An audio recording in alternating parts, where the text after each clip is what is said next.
Hi, David Odell here with Odell Complete Concrete. If you've seen part one, you'd know where we are right now. And this is the pour day. Part one was all about demo and setup, pretty intricate stuff. And now this is pour day. We're doing stamped Belgium slate, seamless texture, Davis color, and it's called Pebble.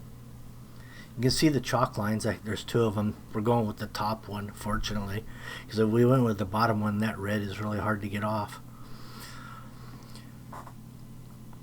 Now here's pour day. We're oiling up the forms, and if you noticed, there's another piece of siding on the outside exterior of this raised planter wall, and that has wood grain finish on it, which is going to be exposed when I strip it. So it'll look like slats of wood, but it'll actually be concrete.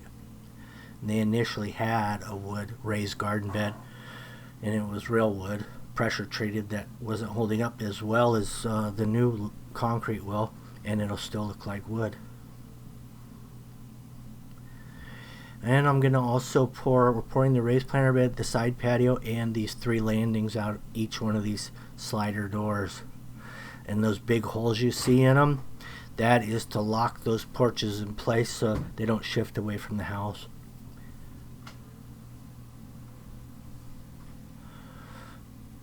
The form oil that we're using is something that I purchased. I usually make my own oil from my truck, use motor oil, but in this case I've actually bought some. And it's environmentally friendly. And that's the beauty of it. But I have to say it doesn't work as well, unfortunately. But you give a little and take a little here and there.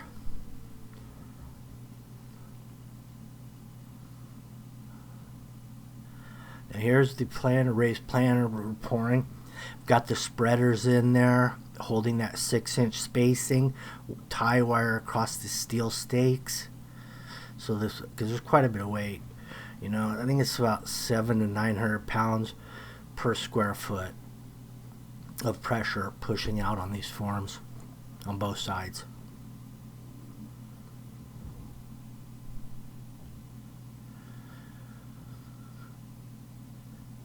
And what we used on the inside was just some typical wood siding with that simulated wood texture on them.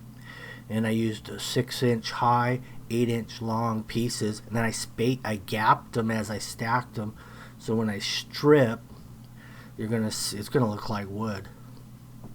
And then the screws that fasten it to the 2x12, I recessed those to actually make it look like the impression that something's holding those planks of wood there. And there's my new DeWalt vibrator, because I don't really want a lot of rock pockets on this wood grain finish, so that's why we're using the vibrator here. Using the vibrator, plus we're also throwing in some hammer tapping as well. You know, just beating the side of the form with a hammer, that kind of thing.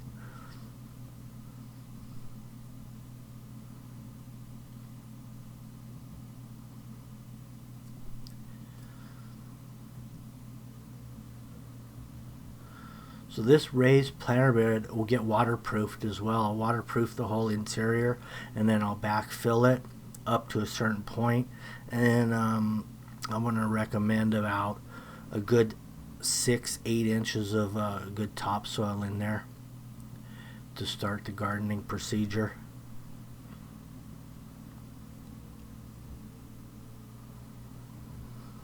And there's your 6-foot Milwaukee red stick, designed for working concrete and checking the level at the same time.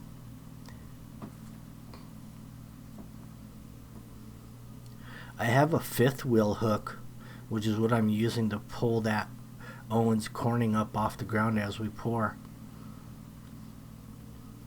$20 on Amazon. Can't beat it.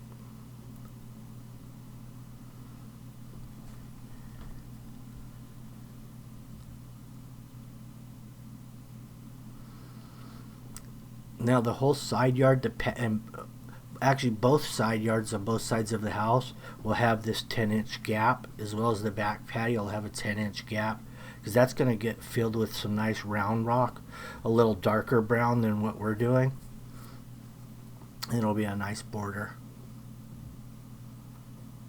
Plus it'll act as a drainage path. There's some of that metal siding we had to put, that flashing, because the concrete that was in here before was up above the seal plate, so everything was rotted out. The flashing, the stucco had some water damage, so we had to replace some of that flashing, and then we lowered the concrete level. So in the previous video you'll see all that when I do the demo. There was actually 2 layers of concrete in there. The original layer was at the right level. Then someone came in with a bright idea, threw dirt over it, and poured another layer of concrete on top of that, above the seal of the house. So we had to remedy all that.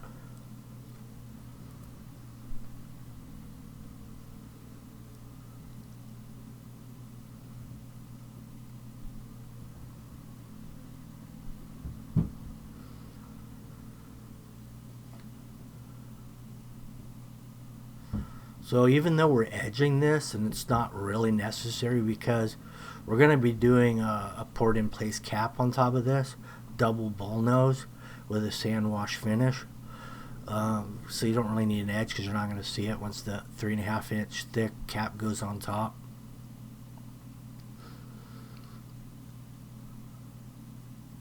So what we got is the 3 landings out the door, sand wash, pebble color, and we got the cap is going to be the sand wash. The flat work's going to be Belgium seamless slate texture, and the side of the planter will be wood grain.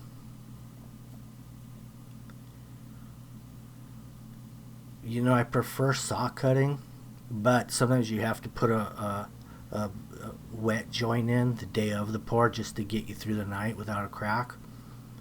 So that's what we'll do here. We'll hit one key spot. They may crack overnight if you don't do it right, like right now. Then tomorrow I'll come in here and I'll cut it lengthwise, and then I'll put a couple crosses in it as well. And we'll use that same system throughout the whole job, that joining system. He just hit that initially with his fiberglass hand float, which he notched. He notches them so it pulls more cream. So he takes a right angle grinder, cross hatches the whole bottom of that hand float, and then when he rubs it out, brings up some more cream, and then he knocks it back down with a trowel.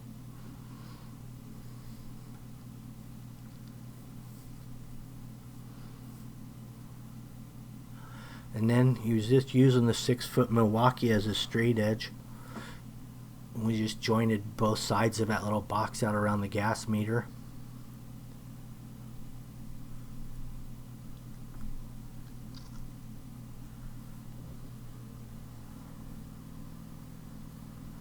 We'll be using a liquid release to stamp it out. You could use two-tone and then throw some antiquing release, stamp it with that, but we're just going single color. Here's the initial strip, and here's some of the problems when you have a double stacked form. You have a little bit of ridge you're going to rub out a little bit harder than you would if it was just a straight 2x8. Then it would be a lot easier to trowel out, but since we use 2x4s, you got that little ridge you got to work on a little bit more than you normally would have to. In order to prep this for a sand wash, all we're going to do is trowel it out nice and smooth, let it dry out, and then we're going to rinse it with water. No top cast, no retardants, just water and timing. And the timing for doing a sand wash, you're probably looking at, if you look at my typical broom jobs, or even this particular job where I stamped it, after I stamped this job I waited about another 45 minutes to an hour before I started the rinse. We've got 3 5x5 mats. They're all Belgium slate. Actually, one of them is bluestone. I mixed it up. I went 1 bluestone and 2 Belgium slates. A little different look here. It was a nice combination. Now, as we pull the mats up, it's crucial that you lift them a certain way, that you don't leave the line. Even though they're seamless on the edges, they actually do still leave a seam if you don't pull them up correctly and stamp it in the right way. See, that's the bluestone. See that one? That particular mat, you can see the difference. It's very mild, but it gives it a little nice look. You'll never really see that in nature. 2 different types of stone connecting together. It's usually one or the other, but this is a really unique situation here.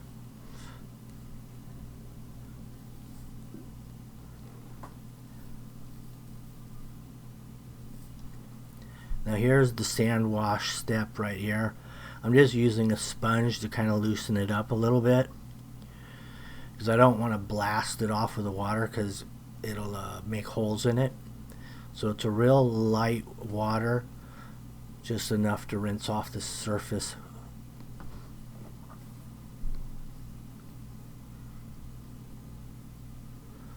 And the nice thing about this particular finish, especially coming out of the house onto a landing like this, is that it's a really good non-slip.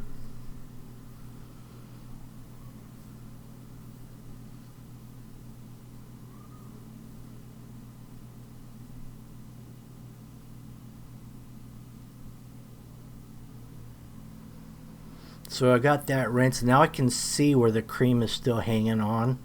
And then I'll just touch those a little bit with the sponge.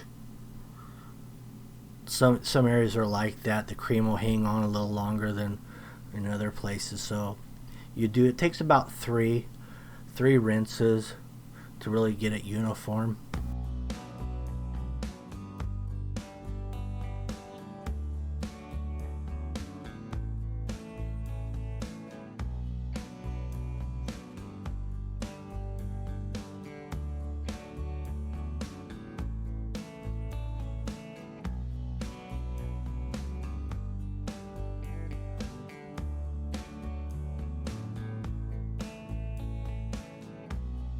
So one landing complete. Now here's the next day, and we're gonna saw cut this up, strip it out using the Medusa from Skill, and the blade I have in there is the blade is made by Makita. They have that available at Home Depot.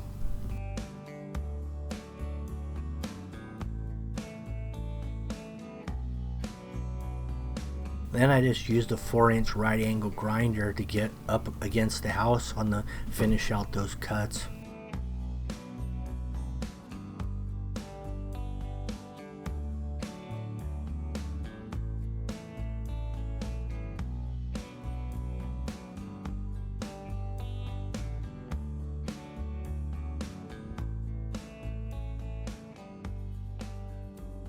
What we'll be doing next is stripping out the planter bed. We won't be forming up the cap, which I'm just going to use styrofoam forms for the cap because it's a 3.5-inch bull nose, both sides, with adhesive that just sticks onto the concrete. And that's how we're going to pour that cap. But I'll pour the patio first, and then I'll come back and pour the cap, lay some plastic on top of the new concrete, and wheelbarrow shovel in the cap.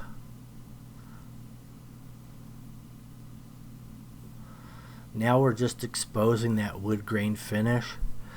And it's funny because when I got out to the front to do the driveway demo, I brought in